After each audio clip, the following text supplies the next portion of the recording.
Rome, a city steeped in power, decadence, and blood. In its shadows lurked a woman, whose name sent shivers through the heart of the empire. Her weapon was invisible, but her kills were swift. Locusta of Gaul, the poisoner.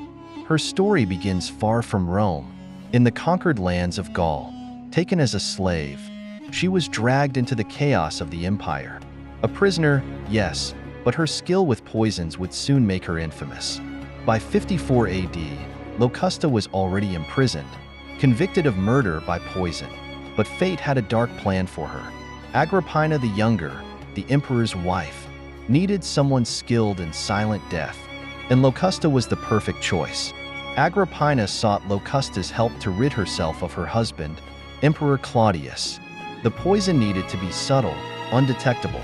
Locusta advised her to use the deadly Atropa belladonna. It would kill slowly, but surely. But something went wrong. Claudius didn't die immediately. Instead, his physician had to intervene, forcing a poisoned feather down his throat. The emperor's last breath was stolen by treachery and deceit. After Claudius's death, Nero ascended to the throne. But the young emperor was threatened by his stepbrother, Britannicus. Once again, Locusta was called upon. Her poison's the key to Nero's unchallenged reign. At an imperial feast, Nero's servants handed Britannicus a steaming drink. It was safe, but when he asked for water to cool it down, Locusta's lethal brew was poured into the cup. Britannicus convulsed and collapsed, Nero watching coldly as his stepbrother died. Locusta was rewarded for her dark deeds. Nero granted her a country estate, servants, and protection.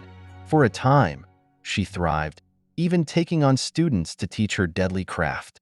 But Nero's reign and Locusta's fortune would not last forever. In 68 AD, the tides turned. The Senate declared Nero a public enemy, and he took his own life. Locusta, once a favored ally, was now a target. Dragged through the streets of Rome, her fate was sealed.